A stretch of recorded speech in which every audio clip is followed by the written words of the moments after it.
بسم الله الرحمن الرحیم. السلام علیکم دوستانو. امید لرم تاسو به روغ جوړ او خوشاله وي او ژوند په موضوع کې به دوستانو کوټ کې پنجاب کې یو طرف وریرہ قتل کړی دا ولې قتل کړی دا واجه سوا ګناه څه کړی وا که تاسو ته خبر باندې ځان خبر ولغواړئ موږ چینل مخه سبسکرایب ټلې نشان ته سوې چې موږ راتلونکي معلوماتي ویډیو تاسو ته اسانه سره ملاوي شي. دوستانو د واقعیت کوټ کې دا چې یو طرف وریرہ چې کله موبایل باندې چا څه په خبرو باندې صحیح کړه نو هغه خپل وریرہ باندې فایرینګ وکړو او هغه قتل کړه. دوستانو کا خیالو کې د موبایل نه مخکې مونږه ژوندۍ ډیره سمپل وا او دا کوم قتل ریشو د نن سبا دور کې هغه دومره نه وه، هغه ډیره کمه وه اډوبانه. خو نن د موبایل د لاسه چې څومره کورونه وران شوي دي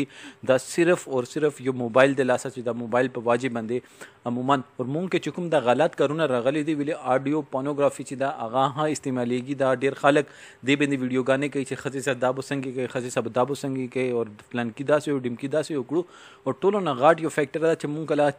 داسې یو غلط کاسه مونږ رابطه وشي چې هغه بیا مونږ ته سبز باقي او وړوکي عمر ماشومان چې دي هغه خبرو کې رسي کا لکان دي که جنکی دي او هغه چې کوم نتیجه وي هغه ډیره زیاته بهانه غونډه نتیجه وي. هغه نه الله پاک موږ ټوټل مومن مسلمانان دي چیز نه وساتي او موږ ته پکار ده موږ چې دا وړه عمر ماشومان چې دي دوی ته موبایل نه د ورکول پکار او موږ کې خپل ها دومره برداشت پکار ده چې یو اتم کلاس مشومه چې وي هغه خپل باد خور باد باندې نه پويږي نو موږ ته پکار ده موږ هغه اصلاح وکړو بچای چې هغه موږ په هغه باندې فایرینګ وکړو. موږ ته خپل غیرت چې دا